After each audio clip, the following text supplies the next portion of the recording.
সে যেহেতু রেকর্ড করছে না। জি স্যার, এখন রেকর্ড হচ্ছে। ওকে, সো ফার্স্ট অফ অল আমরা চ্যাপ্টার 20 মানে ফিউজটা দেখব। তো ফিউজের ইন্ট্রোডাকশন ব্যাপারগুলো তো আমরা জানি, যেটা জাস্ট ডিরেক্টলি রেটেড ভ্যালু থেকে বেশি কারেন্ট গেলে এটা জাস্ট কাট আউট হয়ে যায়। So, by definition, যদি বলি, a fuse is a short piece of metal inserted in a circuit, which means when excessive current flows through it, thus breaks the circuit. So, the explain করা লাগবে না, I hope. So, আমরা next দেখি, এখানে একটা figure দেখানো হয়েছে। এই ফিগার দ্বারা এই বিভিন্ন রেটিং এর যে ফিউজ গুলো আছে, সেই ফিউজ গুলা কত সেকেন্ডে গিয়ে এর কারেন্টের বিহেভিয়ারটা কেমন হবে তার একটা এখানে ফিগার দেখানো হচ্ছে, নাথিং এলস। সো এখান থেকে যেটা করবেন, এই ফিউজের অ্যাডভান্টেজ ডিসঅ্যাডভান্টেজটা করবেন। যদি এগুলা জানা আছে, যেমন অ্যাডভান্টেজ 2-3টা চোখ বন্ধ করে বলে দেওয়া যাবে যে এটা চিপ, মেইনটেনেন্স লাগে না, এটসেট্রা এটসেট্রা। আর ডিসঅ্যাডভান্টেজ হচ্ছে এটা বারবার রিপ্লেস করতে হয়।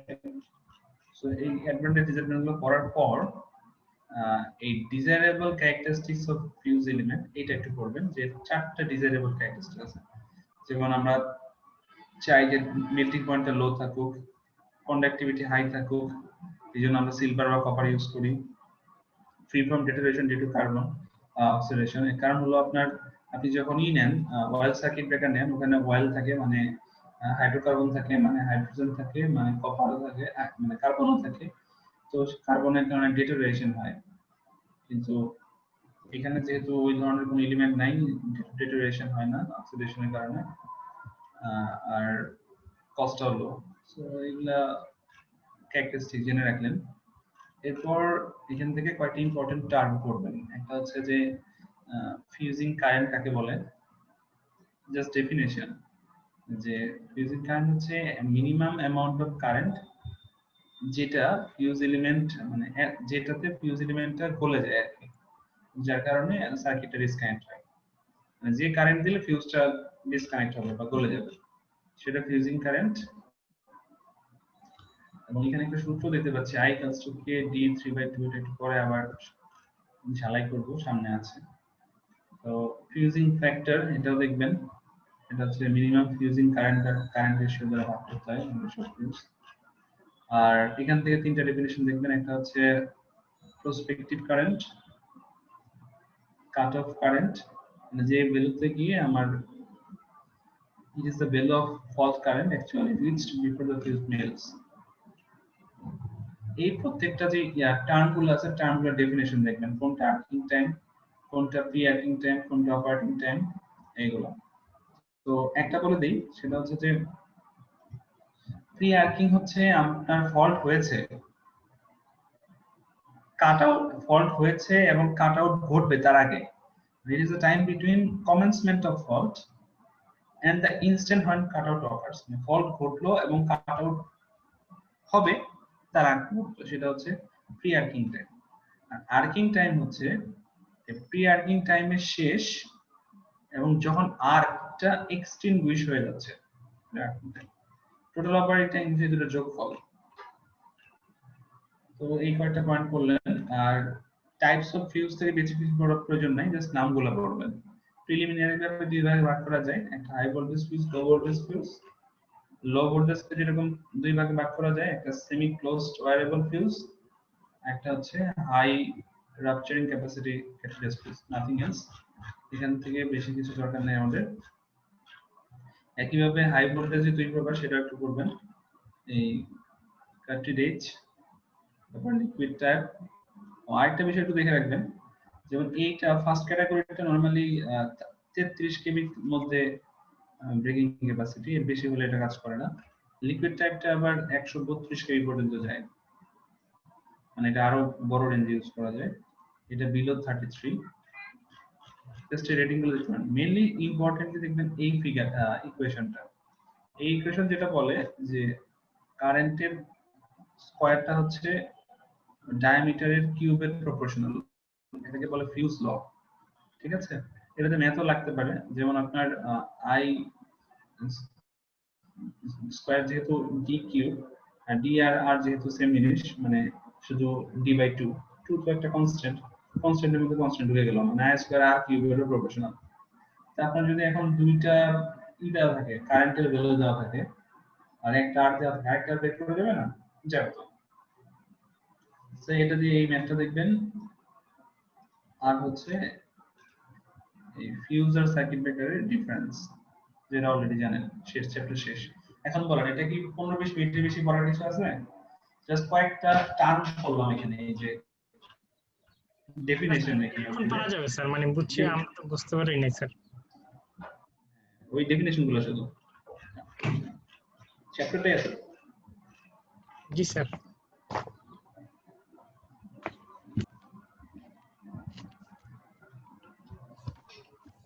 আমরা আজকে স্যার আমাদের একটা কাইন্ডলি লাস্টে আমাদের ওভারঅল যে সিলেবাসটা স্যার, মানে ফাইনালের ওটা একটু আলাপ করলে ভালো হতো আর কি, যেহেতু লাস্ট ক্লাস স্যার। ওটা রিভিউ করব আজকে ক্লাসটা শেষ করি। আমরা এত দিন পর্যন্ত সিলেবাসের মোটামুটি সবই পড়ে ফেলছি। এই টপিকটা সিলেবাসে পার্টলি বলা আছে, তারপর আমার মনে হচ্ছে এটা খুবই দরকার এই আমাদের এই কোর্সে। সো দ্যাটস ওয়াই এটা আমাদের আজকে হবে last topic, last chapter also. So chapter হচ্ছে প্রোটেকশন এগেইনস্ট ওভার ভোল্টেজ। তো ওভার ভোল্টেজ বলতে আমরা যেটা বুঝি যে নরমাল ভ্যালু থেকে বেশি হলে সেটাকে আমরা ওভার ভোল্টেজ বলি।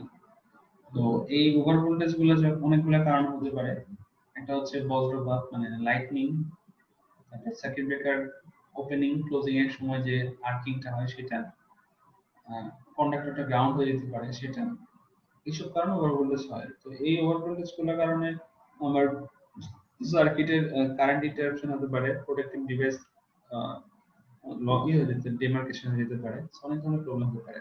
তাই পাওয়ার সিস্টেম ইঞ্জিনিয়ার সবসময় ট্রাই করে এই ওভার ভোল্টেজের যে ম্যাগনিটিউড সেটা যেন লিমিট রাখা যায় এবং কন্ট্রোল করা যায় আদার ইকুইপমেন্ট, অপারেটিং ইকুইপমেন্ট গুলো। তো আমরা আসলে এই ওভার ভোল্টেজ বা ভোল্টেজ সার্জ বলতে কি বুঝি?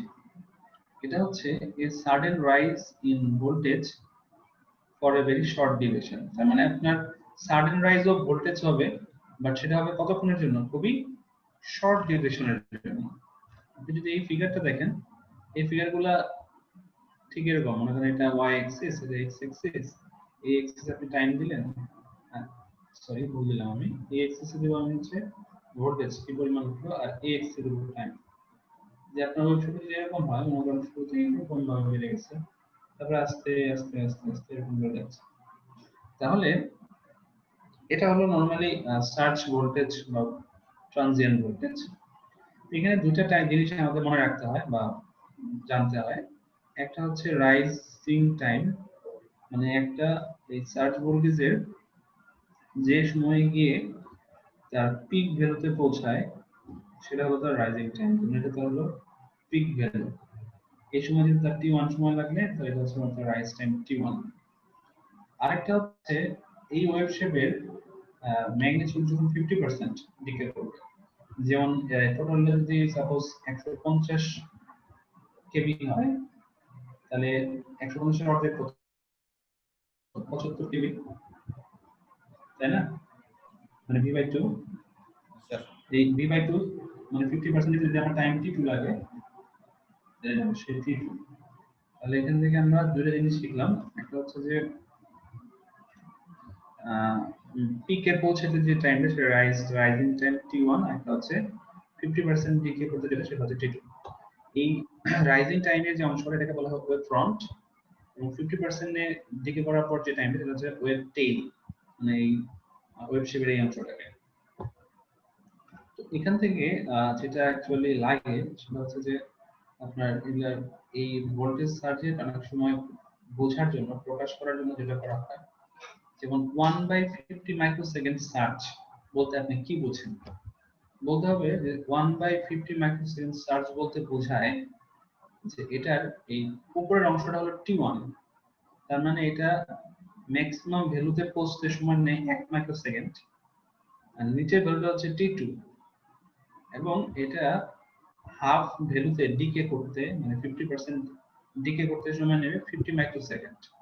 আমি যদি বলি যে একটা ভোল্টেজ সার্জের রিডিং হচ্ছে 3/70 মাইক্রোসেকেন্ড, বুঝতে হবে তার 3 টা হচ্ছে T1, মানে তার পিক ভ্যালুতে পৌঁছতে সময় লাগবে 3 মাইক্রোসেকেন্ড, এবং 7 টি হচ্ছে T2, তার 50% ডিকে করতে সময় লাগবে 70 মাইক্রোসেকেন্ড। বোঝা যাবে?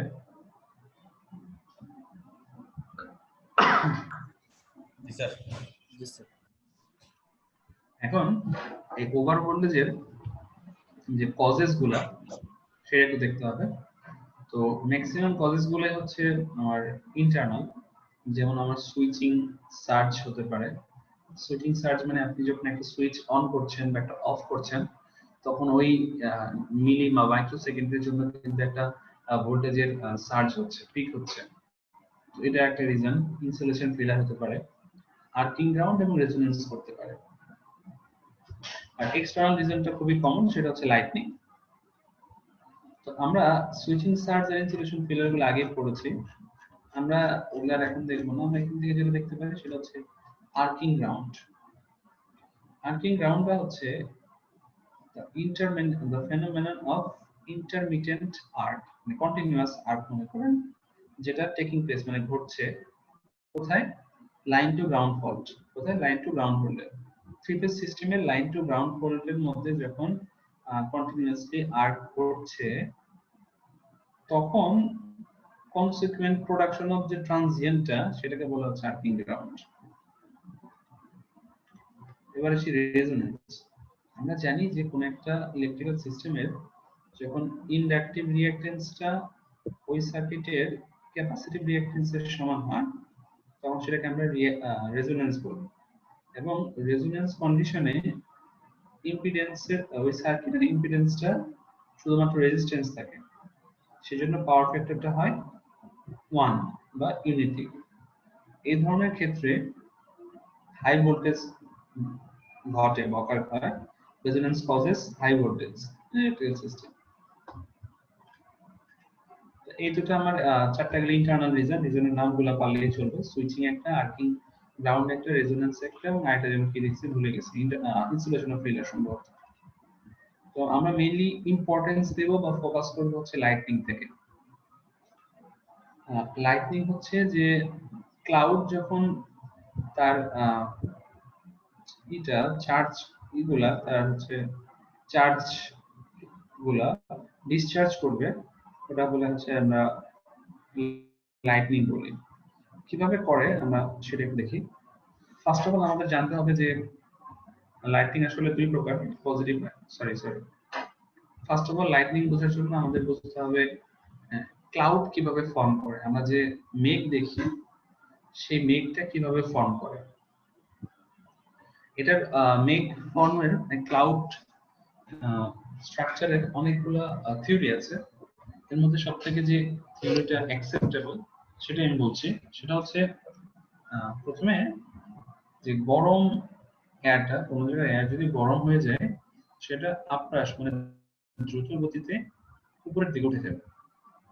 আর্থ থেকে মানে ভূমি থেকে উপরের দিকে উঠে যাবে। যাওয়ার সময়, উপরে উঠে যাওয়ার সময় সে কিছু ওয়াটারের মানে পানির কিছু কণিকা বা কি বলে এটাকে, টাইনি পার্টিকেলস অফ ওয়াটার। তাহলে উপরে যাওয়ার সময় এই এয়ারটা মানে এই গরম বাতাসটা উপরে যাওয়ার সময় এই টাইনি পার্টিকেলস অফ ওয়াটারের সাথে ঘর্ষণ খাবে। ঘর্ষণ খেলে বা ঘর্ষণ হলে সে যেটা করবে, সে হচ্ছে চার্জ বিল্ড করবে। চার্জ বিল্ড হওয়ার শর্ত কি? গরম বাতাসটা টাইনি পার্টিকেলস অফ ওয়াটারের সাথে ফ্রিকশন হলে চার্জ বিল্ড করবে। এখন এই যখন ড্রপস অফ ওয়াটার ফর্ম করে, তখন দেখা যায় যে পানির কণাটা ছোট বড় লার্জার ড্রপস, সেটা পজিটিভলি চার্জ থাকে, এবং যে পানির কণাটা ছোট সেটা নেগেটিভলি চার্জ হয়। ইভেনচুয়ালি তাহলে এই বড় পানির কণা দিয়ে যে মেঘটা হলো, সেটাও হবে পজিটিভ চার্জ, এবং ছোট পানির কণা দিয়ে যে মেঘটা হলো, সেটাও হবে নেগেটিভলি চার্জড। তাহলে আমরা কিন্তু দুই ধরনের ক্লাউড পেলাম, একটা হচ্ছে পজিটিভলি চার্জ এবং একটা হচ্ছে নেগেটিভলি চার্জ। তাহলে সেটা ক্লাউড পজিটিভ হবে না নেগেটিভ হবে, সেটা ডিপেন্ড করবে তার মধ্যে যে ড্রপস অফ ওয়াটার আছে, মানে পানির কণা আছে, সেটা কি ধরনের চার্জ ক্যারি করছে। আচ্ছা, এখন এই কোন একটা ক্লাউডের মধ্যে চার্জ এত বেশি হতে পারে যে সেটা অন্য একটা ক্লাউডে বা আর্থের মধ্যে তার চার্জগুলো ডিসচার্জ করতে পারে। আমরা এই ঘটনাটাকেই বলি হচ্ছে লাইটনিং। ওকে, এখন এই লাইটনিং যে হয় তার কয়েকটা মেকানিজম আছে, মেকানিজম গুলো একটু দেখব। Mechanism of lightning discharge. তো normally when a charged cloud passes over earth, মানে ভূমিতে টাচ করে, it induces equal and opposite charge on the earth below. যখন কোন একটা ক্লাউড থেকে চার্জগুলা গ্রাউন্ড পর্যন্ত আসে, সেটা একটা ইকুয়াল অপোজিট চার্জ আবার গ্রাউন্ড থেকে ক্লাউডে ব্যাক করে। আমরা ফিগার 4.4 যে জিনিসটা দেখতে পাচ্ছি যে এই মেঘ থেকে, এখান থেকে এই ইলেকট্রিক্যালি চার্জ যেটা মানে ইলেকট্রন হয়, এই নেগেটিভ চার্জগুলা এরকম একটার মাথায় আরেকটা ঝুলে ঝুলে ঝুলে ঝুলে এরকম লম্বা লাইন ক্রিয়েট করছে, বাট সেটা গ্রাউন্ড পর্যন্ত পৌঁছাতে পারেনি। এটার বেলায় আরো বড় ছিল, বাট তাও আসতে পারেনি, বাট এখানে সেটা পেরেছে। এখানে পারার কারণে যদি সে ইলেকট্রিক চার্জগুলো যদি এখানে আসে, অপোজিট চার্জগুলো এদিক দিয়ে চলে যাবে। এখানে রিটার্ন স্ট্রিমার বা লিডার বলতে কি বোঝাচ্ছে আমি দেখাচ্ছি, আস্তে আস্তে আসি। তো এখানে বলছে যে shows a negatively charged cloud inducing a positive charge on earth below. তার মানে ক্লাউড, এখানে এই ফিগারে যে ক্লাউড গুলো আছে তারা প্রত্যেকই নেগেটিভলি চার্জড। তাহলে গ্রাউন্ড থেকে যে চার্জটা নেবে সেটা কি পজিটিভ হতে হবে, যেহেতু অপোজিট চার্জ নেবে। আচ্ছা, যখন মানে as the charge acquired by the cloud increases, তখন এই potential between cloud and earth increase করে, therefore gradient in the air increase হয়। যখন এই potential gradient-টা sufficient হয় to break the surrounding air, তখনই আমরা বিদ্যুৎ চমকাতে দেখি। এর মানে হচ্ছে আমার এই নেগেটিভলি চার্জড ক্লাউড থেকে নেগেটিভ ইলেকট্রনগুলা গ্রাউন্ডে যাওয়ার চেষ্টা করে, সবাই সফল হয় না।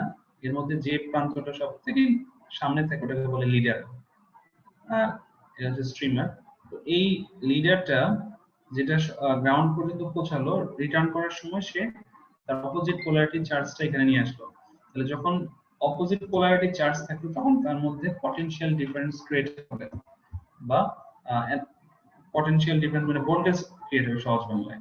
তো আমরা ভোল্টেজ কে পটেনশিয়াল গ্রেডিয়েন্ট তখনই বলতে পারি যদি আমার সাপোজ এটা হলো ধরেন আপনার এতটুকু ডিসটেন্স হচ্ছে 10 মিটার।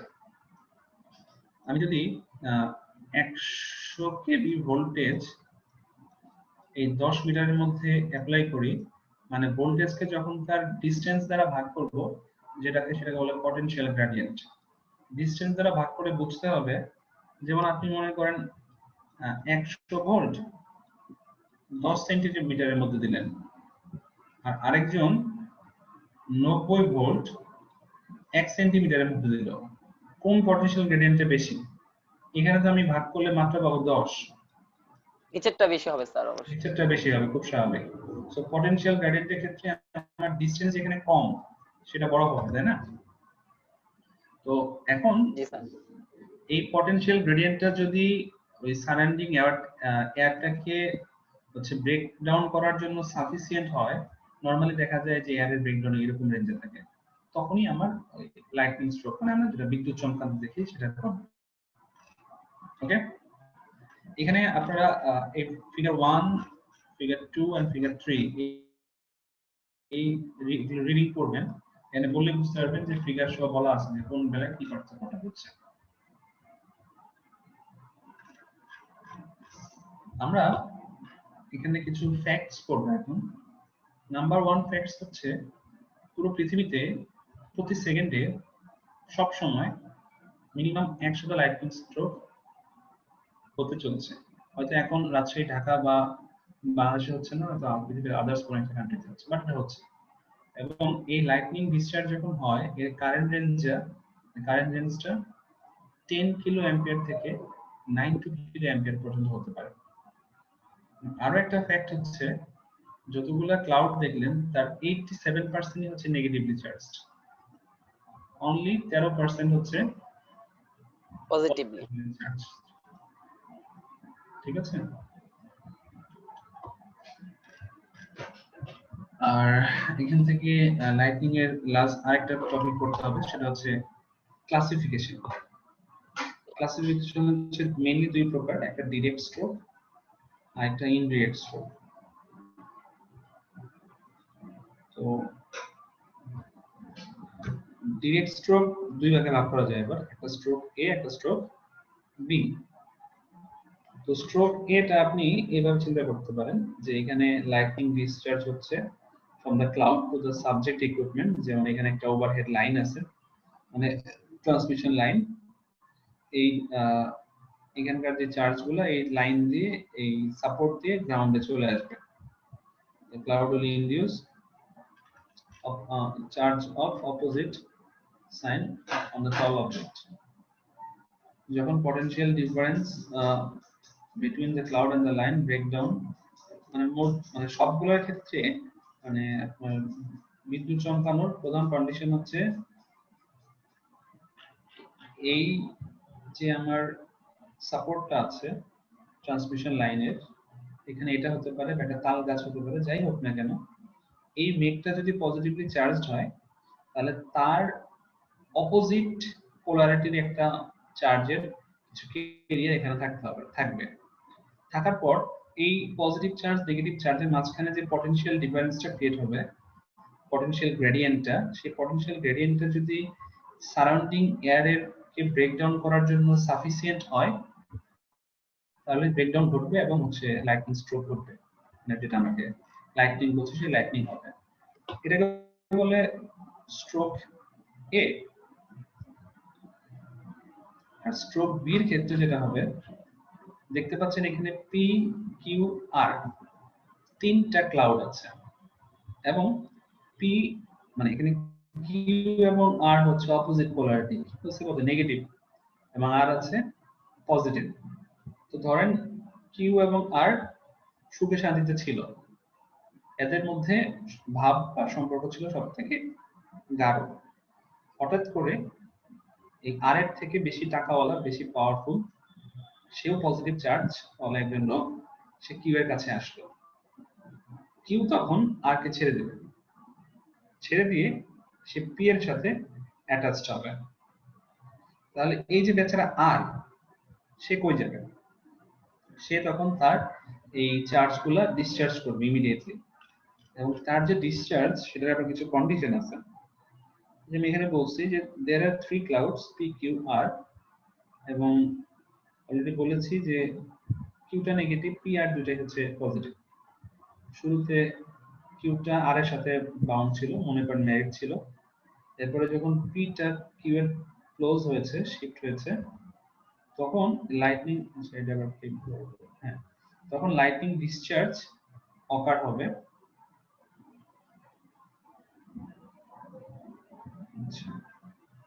এটার কারণে এটা দুটো ঘটনা ঘটবে এখানে।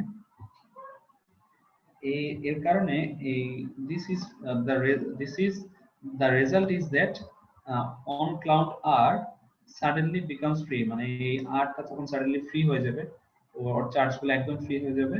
তখন এই discharges rapidly, সে তখন র্যাপিডলি সেটা গ্রাউন্ডে ডিসচার্জ করবে ইগনোরিং টল অবজেক্ট।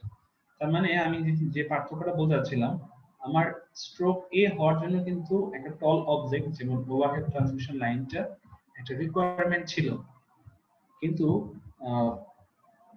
ক্লাউড আর এর মাধ্যমে যেটা হলো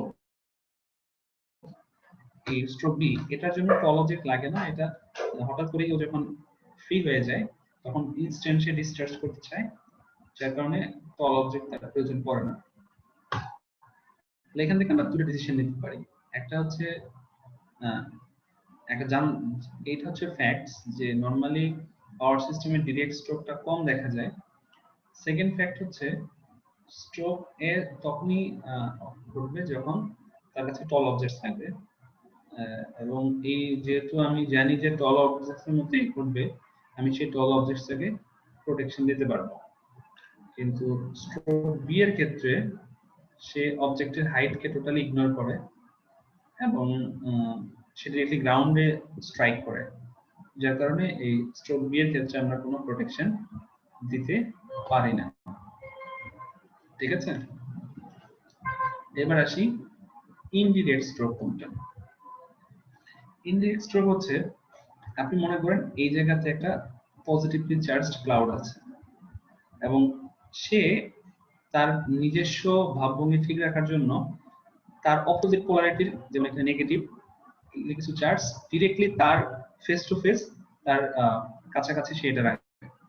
এখন সে যখন এটা রাখবে তখন কি ঘটনা ঘটবে? আমরা এখানে কি দেখছি যে এই ক্লাউডটা পজিটিভলি চার্জ, সে নেগেটিভলি চার্জ কিছু নেগেটিভ চার্জকে ওই লাইনের মধ্যে ইলেকট্রোস্ট্যাটিক ইন্ডাকশনের মাধ্যমে সে ইনডিউস করে রেখে দেবে। আচ্ছা, এই negative charge will be only on that portion of the line, খুব স্বাভাবিক, under the cloud, হ্যাঁ, and the portion of the line, ঠিক আছে ঠিক আছে। এবার এখানে দেখি, the induced positive charge leaks slowly to earth via insulator। এখন আমার এখানে এটা তো এখানে এইভাবে ছিল, কিন্তু যখন এই পজিটিভ চার্জগুলো এই ইনসুলেটর দিয়ে লিক করা শুরু করলো, when the cloud discharges to earth or to another cloud, এই ক্লাউডটা যখন ডিসচার্জ করবে বা অন্য একটা ক্লাউডের কাছে চলে যাবে, তখন এই negative চার্জগুলো is isolated as it cannot flow quickly to earth, কারণ যেহেতু ডিরেক্টলি আর্থে যেতে পারছে না, এই পাশে পজিটিভ পাশে পজিটিভ, সেই সিচুয়েশনটাতে যেটা করবে, এই রেজাল্ট ইজ দ্যাট এই নেগেটিভ চার্জগুলো দ্রুত গতিতে বোথ ডিরেকশনে ট্রাভেলিং ওয়েভ আকারে ফ্লো করা শুরু করবে। এবং it may be worthwhile to mention that a majority of the transmission line, মানে ট্রান্সমিশন লাইনের যে মেজরিটি স্ট্রোক গুলো হয় সেটা এই ইনডিরেক্ট স্ট্রোকের কারণে হয়। তাহলে এই তিনটা মাথায় রাখতে হবে, স্ট্রোক এ টল অবজেক্ট, স্ট্রোক বি গ্রাউন্ডে হয় এবং এটা কোনো প্রোটেকশন দেওয়া যায় না, এবং ম্যাক্সিমাম স্ট্রোক গুলো হয় হলো ইনডিরেক্ট স্ট্রোক। এখন এগুলোর এগেইনস্টে আমাদের প্রোটেকশন দিতে হবে লাইটনিং অ্যাক্টরসে। এই প্রোটেকশন দিতে গেলে আমরা তিন ভাবে দিতে পারি। একটা হচ্ছে আর্থিং স্পিন। আর্থিং স্পিন মানে হচ্ছে আমরা পাওয়ার স্টেশন বা সাবস্টেশন যেটা আছে সেটাকে কপারের শিল্ড দিয়ে একদম মাউন্টেড মানে ঢেকে দিতে পারি, বাট এই মেথডটা খুবই কস্টলি। আরেকটা হচ্ছে ওভারহেড গ্রাউন্ড লাইনস, এটা মোটামুটি ভালো সালো আছে। এটা যেটা করে যে আমার সাপোজ ধরেন এটা হলো আমার লাইন কন্ডাক্টর, আমরা জানি এগুলা হচ্ছে স্ট্রিং, আমরা এর মধ্যে করেছি পিন টাইপ ইনসুলেটর করেছেন না, তো এই ভোল্টেজ যত বেশি থাকে ইনসুলেটর তত বেশি দিতে হয়, মানে যাতে তার ইনসুলেশন পাওয়ারটা বেশি থাকে আর কি, ব্রেক না করতে। ঠিক স্যার। তো আমরা যেটা করব যে এখানে থ্রি ফেজ এর তিনটা লাইন তো থাকে লাইন কন্ডাক্টর, এক্সট্রা একটা গ্রাউন্ড ওয়্যার দিব, অনেক ক্ষেত্রে থাকেই এটা। তো যখন আপনার এই ক্লাউড পজিটিভলি চার্জ, এটা যখন এই ইসের মাধ্যমে গ্রাউন্ড ওয়্যারের মাধ্যমে এটা গ্রাউন্ডে চলে আসবে, তাহলে সেই ক্ষেত্রে আমার এক্সট্রা সার্জ ভোল্টেজটা হলো না, আমার লাইন কন্ডাক্টর গুলো সেফ থাকলো। তবে এই ক্ষেত্রে একটা বিষয় মাথায় রাখতে হবে, সেটা হচ্ছে ফুটিং রেজিস্ট্যান্স R1। কেন মাথায় রাখতে হবে? আমার এই লাইন দিয়ে যে কারেন্টটা যাবে সেটা যদি I1 হয় এবং এই ফুটিং রেজিস্ট্যান্স যদি R1 হয়, আমরা জানি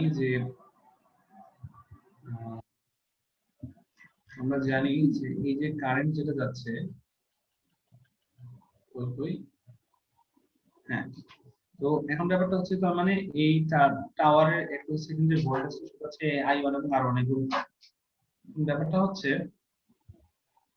যে আমার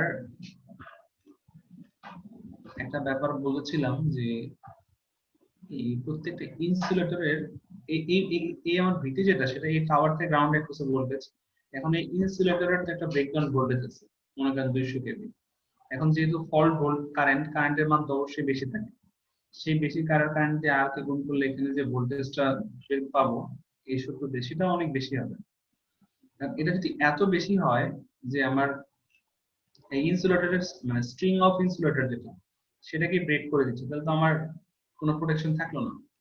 তাই এই ভিটি যেটা বললাম সেটাকে অবশ্যই ইনসুলেটরের জন্য ফ্ল্যাশ ওভার না হয় সেটা মাথায় রাখতে হবে, মানে ওই পরিমাণ স্মল হতে হবে।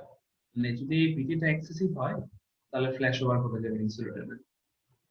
এখন তার মানে কি, আমার এই ভিটি কমানোর মানে কি, আপনি তো ফল্ট কারেন্টটা কমাতে পারছেন না, আপনাকে কুলিং রেজিস্ট্যান্সটা কমায় রাখতে হবে যাতে ইনডিউস ভোল্টেজটা কম হয়। ওকে, তো এর অ্যাডভান্টেজ এবং ডিসঅ্যাডভান্টেজটা করতে হবে, করে নেবেন। লাস্টলি 3 নাম্বার যে মেথডটা সেটা হচ্ছে lighting arrester. Lighting arrester definition খুবই ইম্পর্টেন্ট। লাইটিং অ্যারেস্টার একটা প্রোটেক্টিভ ডিভাইস যার মাধ্যমে আমরা which conducts high voltage surge to the power system, which conducts high voltage surges to the power system to the ground। মানে এই সময়টা একটু পরে কিন্তু কাজে লাগবে। লাইটিং অ্যারেস্টারটা হাই ভোল্টেজ সার্জ যেটা থাকে হাই ভোল্টেজ সেটা গ্রাউন্ডে পাস করে দেয়, সে নিজে কিন্তু অ্যাবজর্ব করে না। তো লাইটিং অ্যারেস্টার আবার 5 প্রকার, সেটা আমরা একটু পরে দেখব। তার আগে আরেকটা ইম্পর্টেন্ট টার্ম আছে, লাস্ট টার্ম যেটা সেটা হচ্ছে সার্জ অ্যাবজর্বার। তো লাইটিং অ্যারেস্টারের আরেকটা নাম পড়ছে না সার্জ ডাইভার্টার। তো সার্জ ডাইভার্টার আর সার্জ অ্যাবজর্বার এই দুটো পার্থক্যটা খুবই সূক্ষ্ম। সার্জ অ্যাবজর্বার হচ্ছে একটা প্রোটেক্টিভ ডিভাইস যেটা stiffness of wavefront, stiffness of wavefront মানে একটা ওয়েভফ্রন্ট কতটা খাড়া, এরকম নাকি এরকম, এই যে কত বেশি খাড়া ঢালটা সেটা ডিটারমাইন করে। তো ভালো কথা, এই স্টিফনেস অফ ওয়েভফ্রন্টটা রিডিউস করে কিভাবে, অ্যাবজর্বিং দ্য সার্জ এনার্জি। তার মানে আমার সার্জ অ্যাবজর্বার যে পরিমাণ সার্জ এক্সট্রা ভোল্টেজ ছিল সেটাকে অ্যাবজর্ব করে সে স্টিফনেসটাকে রিডিউস করছে। আর লাইটিং অ্যারেস্টার সার্জ ডাইভার্টার সে এক্সট্রা ভোল্টেজ বা সার্জ ভোল্টেজটাকে গ্রাউন্ডে পাস করে দিচ্ছে, সে কিন্তু অ্যাবজর্ব করছে না। ক্লিয়ার? এখন আমি যদি আগে সার্জ অ্যাবজর্বারটা দেখে নেই, সার্জ অ্যাবজর্বার অনেক 3 ভাবে করা যায়। এটা হচ্ছে 1 নাম্বার, আমি ট্রান্সফরমারটাকে বাঁচাতে চাইলে তার সাথে এই বরাবর একটা ক্যাপাসিটর লাগিয়ে দিতে পারি। আমরা জানি ক্যাপাসিটেন্স XC = 1/2 পাই FC। 1/2 পাই FC মানে 2 পাই FC টা নিচে থাকে না, তার মানে কি 2 পাই F মানে ফ্রিকোয়েন্সিটা কি XC এর সাথে ব্যস্তানুপাতিক। ব্যস্তানুপাতিক, জি স্যার। XC = 1/2 পাই এফসি, মানে একটা বাড়লে একটা কমবে। এক্স্যাক্টলি, তার মানে আমার যেহেতু নিচে আছে F এর সাথে X এর ব্যস্তানুপাতিক সম্পর্ক। আমার যদি এখন নরমাল অবস্থায় মনে করেন আপনার ই আছে ফ্রিকোয়েন্সি 50 হার্টজ নরমাল পাওয়ার ফ্রিকোয়েন্সি, তো তখন আমার একটা ওই ফ্রিকোয়েন্সি তো ছোটই, সেক্ষেত্রে F এর মান যেহেতু ছোট এই X এর মান অনেক বেশি না। জি স্যার। তার মানে এটা হলো আমার রিঅ্যাকট্যান্স অনেক বেশি, এদিক দিয়ে কারেন্ট যাবে না, নরমালি কারেন্টে আমার ট্রান্সফরমারে যাচ্ছে। যখন আপনার ফল্ট হয়েছে তখন আপনার ফ্রিকোয়েন্সি অনেক বেশি, অনেক বেশি। যখন আমার ফ্রিকোয়েন্সি অনেক বেশি তখন রিঅ্যাকট্যান্স কি কম, কম বা শর্ট, তখন সে কারেন্টটা এদিক দিয়ে গ্রাউন্ডে পাস করে দেবে। ঠিক আছে? আবার এটা আমি যদি ইন্ডাক্টর দিয়ে করি, আমরা জানি ইন্ডাক্টর রিঅ্যাকট্যান্স হচ্ছে XL = 2 পাই FL, মানে ফ্রিকোয়েন্সির সাথে সমানুপাতিক সম্পর্ক। মানে আমার যদি 50 হার্টজ নরমাল ফ্রিকোয়েন্সি হয় যদি সমানুপাতিক তাহলে এক্সেল এর মান তখন অল্প, তখন এর মধ্যে দিয়ে কারেন্ট যাবে, ট্রান্সফরমার ঠিক সাপ্লাই পাবে। যখন আপনার ফ্রিকোয়েন্সি বেড়ে যাবে, মানে ফল্ট হয়েছে, ফ্রিকোয়েন্সি অনেক বেড়ে গেলে রিঅ্যাকট্যান্স অনেক বেড়ে যাবে, যেহেতু সমানুপাতিক, তাই না? তখন এটা আপনার কি হিসেবে কাজ করবে, হিউজ রিঅ্যাকট্যান্স ওপেন সার্কিট হিসেবে কাজ করবে, এবং এক্সট্রা যে এটা পাওয়ারটা সেটা নিজে অ্যাবজর্ব করে নেবে রেজিস্ট্যান্স দিয়ে। তো এইভাবে আসলে পাওয়ার অ্যাবজর্বার নিজে অ্যাবজর্ব করে তারপরে হচ্ছে স্টিফনেস অফ ওয়েভফ্রন্টটাকে রিডিউস করে। ওকে, তো এটা যেহেতু পড়ে ফেললাম, এবার লাইটনিং অফ অ্যারেস্টার টাইপটা পড়লে আমাদের শেষ, এই চ্যাপ্টারটাই শেষ অ্যাকচুয়ালি, আর কিছু থাকে না। তো বলছেন এই লাইটনিং অ্যারেস্টারটা গঠিত হচ্ছে দুইটা জিনিস নিয়ে, একটা হচ্ছে স্পার্ক গ্যাপ, তার সাথে একটা non linear resistance. It consist of a spark gap and non linear resistance. তো নন লিনিয়ার রেজিস্ট্যান্সের একটা প্রপার্টি হচ্ছে সে ভোল্টেজ বাড়লে বা ভোল্টেজ বা কারেন্ট বাড়লে রেজিস্ট্যান্স কমবে, কিংবা ভোল্টেজ বা কারেন্ট কমলে রেজিস্ট্যান্স বাড়বে, পারবে। Opposite relation. এখন যেমনটা বললাম, লাইটনিং এর 5 প্রকার, 5টা নাম জেনে রাখবেন, কাজে দেবে। 5টা নাম জানলেও আমরা মেইনলি যেটা বলবো সেটা হচ্ছে দুইটা, একটা হচ্ছে হর্ন গ্যাপ এবং আরেকটা হচ্ছে মাল্টি গ্যাপ। হর্ন গ্যাপ আমি দেখা যাচ্ছে মাল্টি গ্যাপে দেখে নিলাম। হর্ন মানে শিং। হর্ন মানে শিং এর চিন্তা করতে পারেন, এই জিনিসটা দেখতে শিং এর মতো না? তো নরমাল অবস্থায় যখন নরমাল ফ্রিকোয়েন্সি, তখন এই যে কারেন্ট আসবে, বাট এখানে যে গ্যাপটা, সেই গ্যাপটাকে সে কি করতে পারবে না, ওভারকাম করতে পারবে না, এই জন্য সে গ্রাউন্ডেও যাবে না, জাস্ট নরমাল সাপ্লাই আছে। বাট যখন ফল্ট হয়েছে, অনেক বেশি পরিমাণে কারেন্ট হচ্ছে, তখন কিন্তু এটা ব্রেকডাউন করার মতো ভোল্টেজ তার হবে, এবং এটাকে ব্রেকডাউন করে ওয়ানে যাবে, আস্তে আস্তে উপরে যত যাবে বাড়বে, তত গ্যাপ তত ইনক্রিজ হবে। তো মনে করেন 3 নাম্বার গ্যাপে আছে, তখন ডিসটেন্স এত বেশি হবে, সে আর আরেকটাকে মেইনটেইন করতে পারবে না, আরেকটা তখন এক্সটিংগুইশ হয়ে যাবে, শেষ কাজ শেষ। তো এই হর্ন গ্যাপের লিমিটেশন করতে পারেন। মেইন ব্যাপারটা হচ্ছে যে ওই টাইপ 5টা বললে চলে। এই হচ্ছে আমাদের চ্যাপ্টার 20 এখানে শেষ। এখন এই চ্যাপ্টার নিয়ে কোনো প্রবলেম আছে, জিজ্ঞাসা আছে?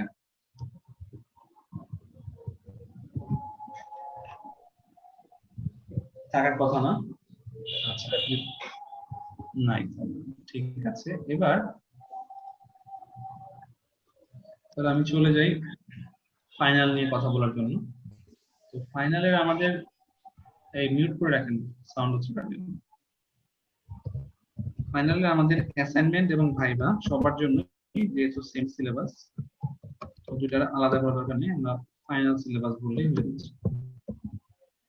আমরা এ টু জেড কি কি পড়েছি, ফাইনালে এসে আমরা কি কি বললাম? আমরা মেইনলি ইনস্ট্রুমেন্ট ট্রান্সফরমারটা সময় নিয়ে পড়েছিলাম, মানে যেটা সিটিবিটি, তাই না? সিটিবিটি পড়েছি, তারপর স্যার আমাদের এটার সাথে একটু কাইন্ডলি চ্যাপ্টারটা যদি উল্লেখ করা যেত আমাদের জন্য স্যার সুবিধা হতো। চ্যাপ্টারটা না, সিটিপিটি তো আসলে আমার মনে হয় বই থেকে কি পড়াইছি, বই কি সিটিপিটি ছিল? ছিল না। সিটিপিটিটা আমি কি থেকে ফলো করছিলাম, আমি হচ্ছে একটা স্লাইড দিয়েছিলাম, আচ্ছা আমি ঠিক আছে বলে দিচ্ছি।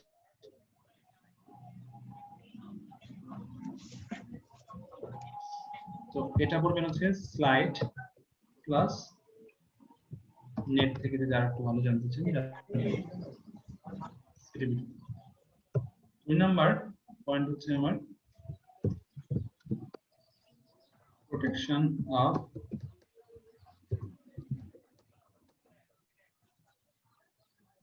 busbar পাঁচবার and transmission লাইন। line। এটা আমাদের বিকে ম্যাথের বইয়ের চ্যাপ্টার নাম্বার 23 পড়বে। তারপর আমরা পড়েছি 3 নম্বরে short circuit calculation. Short circuit calculation, short circuit calculation আমাদের বিকে মেথড এর চ্যাপ্টার নাম্বার 17, তাই না? চ্যাপ্টার 17 তে আছে। প্লাস আমি কয়টা পিডিএফ শেয়ার করেছি, সেই পিডিএফ এর যে দাগানো অংশ আছে ওখানে বলা আছে হাইলাইট করা আছে, তাই না? তো যে ওইটা ছিল মনে হয় zone of protection. Exactly, Jones of protection. এটাও হচ্ছে আমি যে পিডিএফটা দিয়েছি সেই পিডিএফ মধ্যে মার্ক করা আছে। তারপর ছিল হচ্ছে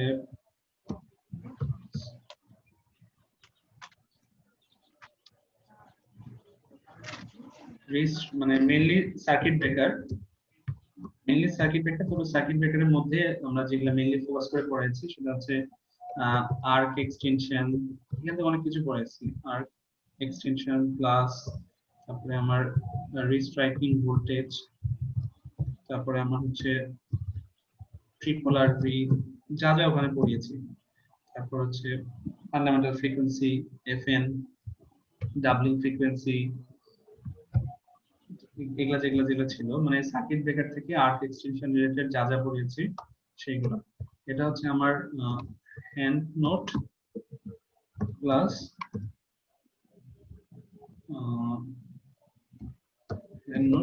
মেহতার বইয়ের চ্যাপ্টার 19।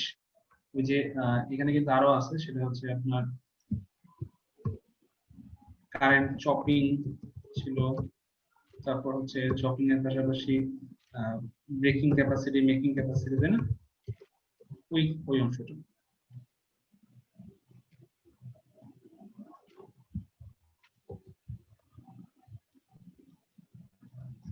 আচ্ছা, তারপর আর কিছু কি পড়িয়েছি মনে পড়ে? রিলে তো মনে হয় গত সেমিস্টারে। আজকে স্যার ফিউজ, ও আচ্ছা, আজকেরটা বাকি আছে। ফিউজ চ্যাপ্টার 20 এবং হচ্ছে লাস্টলি আজকে বললাম হচ্ছে প্রোটেকশন এগেইনস্ট ওভার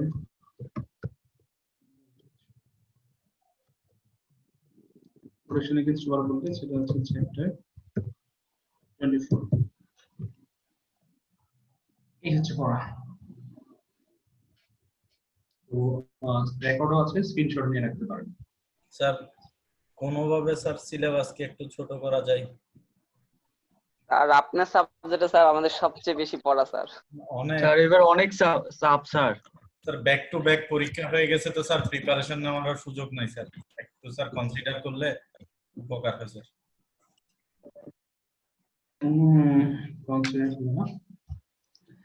এই চ্যাপ্টার 24টা আপনার এমনি বাইরের জন্য খুবই ইম্পর্টেন্ট, বাট এই ইসের জন্য মানে এই ফাইনাল সেমিস্টার যেটা আপনি সামনে দিবেন আর কি, এই সেমিস্টার ফাইনালের জন্য এটা একটু করতে পারেন, মানে লেস ইম্পর্টেন্স দিয়ে পড়তে পারেন, এখান থেকে বেশি কোশ্চেন কমিয়ে দিলাম আর কি। বাট উপরে 5টা থেকে তো লাগবেই স্যার। বেসিক কোশ্চেন বলতে স্যার যদি কোশ্চেন করাই হয় তাহলে স্যার পড়তেই হবে স্যার। কোশ্চেন তো স্যার স্যার এটা একটু বাদ দিয়ে দেন স্যার তাহলে।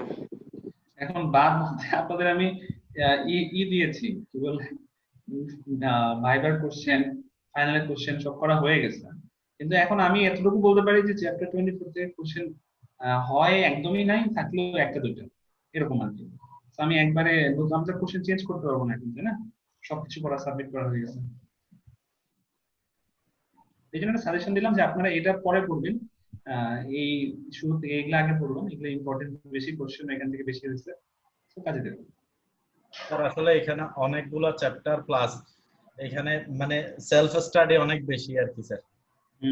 মানে এমন যদি হতো যে আমরা ক্লাসের লেকচার গুলো বা আমাদের ভিডিওগুলো দেখলে আমরা কভার করতে পারবো, তাও না স্যার। মানে অনেকগুলো ক্লাসে স্যার সেলফ স্টাডির পরিমাণ অনেক বেশি, আর এইখানে স্যার আমাদের টাইমটাও স্যার কম। আপনি তো নিজেই বুঝতেছেন, দেখতেছেন, আপনারাও স্যার কষ্টে আছেন এটা নিয়ে। তো এই জায়গা থেকে স্যার আসলেই মানে সিলেবাস অনেক বড় হয়ে গেছে। আচ্ছা, একটা কাজ করেন, এই যে শর্ট সার্কিট ক্যালকুলেশনে চ্যাপ্টার 17 তো আসলে অনেক ম্যাথ, সব কিছু করতে হবে না, শুরুর দিকে যে ম্যাথগুলো আছে না, যে ম্যাথগুলো আমি করিয়ে দিয়েছি ওর আশেপাশেই থাকেন, বেশি দূরে যাওয়ার দরকার নেই। তাহলে আপনার চ্যাপ্টার 17টা কমে আসলো। এবং চ্যাপ্টার 17 এখানে আমি লিখলেও চ্যাপ্টার 17 থেকে কিন্তু আমি পুরো বইয়ে যা আছে, চ্যাপ্টার 7 অনেক বড়, তার 10% ও পড়াইনি। আমি যতটুকু পড়েছি ওটা ফলো করেন তাহলেই হবে, তাতে কমে আসলো সিলেবাস। ম্যাথও থাকবে ভাইভাতে স্যার? ম্যাথের আপনি যদি কনসেপ্ট না পারেন ভাইভাতে থাকবে তো, কনসেপ্ট জানতে হবে তো। স্যার ম্যাথ তো অনেকগুলা স্যার আসলে। না না, ম্যাথ তো সব দরকার নাই, তো বললাম স্যার ম্যাথের ভাইবা বলতে স্যার মানে হচ্ছে এমনিতেই সূত্র টুত্র এগুলো বলবেন না এমনিতেই? হ্যাঁ, আপনি যদি বোঝেন তাহলে সব পারবেন, এমনি পুরো ম্যাথ কোথাও করতে হবে না। অ্যানালিটিক্যাল কোশ্চেন, ম্যাথ বললে ভুল হবে, অ্যানালিটিক্যাল কোশ্চেন। হ্যাঁ জি স্যার। তাহলে এটা ক্লোজ করছি। হ্যাঁ জি স্যার, তাহলে স্যার আমরা চ্যাপ্টার 24টা স্যার করতে পারতেছি তো? স্কিপ করতে পারেন। Okay sir, thank you.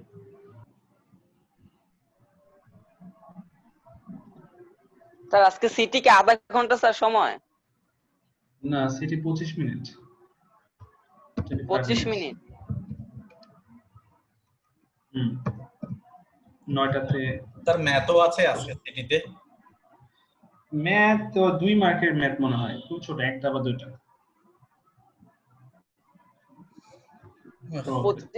25 minute time প্রচুর, মানে আপনার 25 মিনিট মানে যে কোশ্চেন করেছে 25 মিনিট হিসেবে অনেক টাইম। স্যার টাইমটা একটু বাড়ায় দিলে ভালো। স্যার আগের দুইটা সিটি মোটামুটি ভালোই হয়েছে, এটা যদি একটু করে স্যার না দিলে হয় না, না দিতে হবে স্যার, এরকম কোন আছে? তিনটা কোনো দরকার নাই, আপনি দিবেন না, দিতে হবে এমন কোনো কথা নেই, যার যার লেখেন সে দিন, মানে কাউন্ট তো বেস্ট। স্যার জাস্ট টাইমে না দিলে কি স্যার কোনো মার্কিং হয় স্যার? অবশ্যই, আপনি এটা তো ক্লাস টেস্ট, অ্যাসাইনমেন্ট হলে সমস্যা ছিল না। জি স্যার বুঝছি। স্যার এটা কি অটোমেটিক নিয়ে নেবে নাকি স্যার আমাদের 9টা সাবমিট করতে হবে? আপনি জাস্ট সাবমিট বাটনে ক্লিক করবেন তাহলে হবে। ও আচ্ছা স্যার, ঠিক আছে স্যার তাহলে আজকের সিটির জন্য ফিউজটা করতে হবে? হ্যাঁ, ফিউজ রেডি করবেন। এই তো এখনো প্রায় 100 ঘন্টা টাইম পাবেন, পড়েন তাহলে, আমি ক্লাস শেষ করছি। ওকে স্যার, ঠিক আছে, তাহলে ভালো থাকবেন সবাই, দোয়া করবেন স্যার। শুভকামনা রইল। আচ্ছা ঠিক আছে, আসসালামু আলাইকুম। ওয়ালাইকুম আসসালাম। আচ্ছা দাঁড়ান, ভুলে গেছি, আপনাদের অ্যাটেন্ডেন্স নিয়েছি? না স্যার। Sir Good.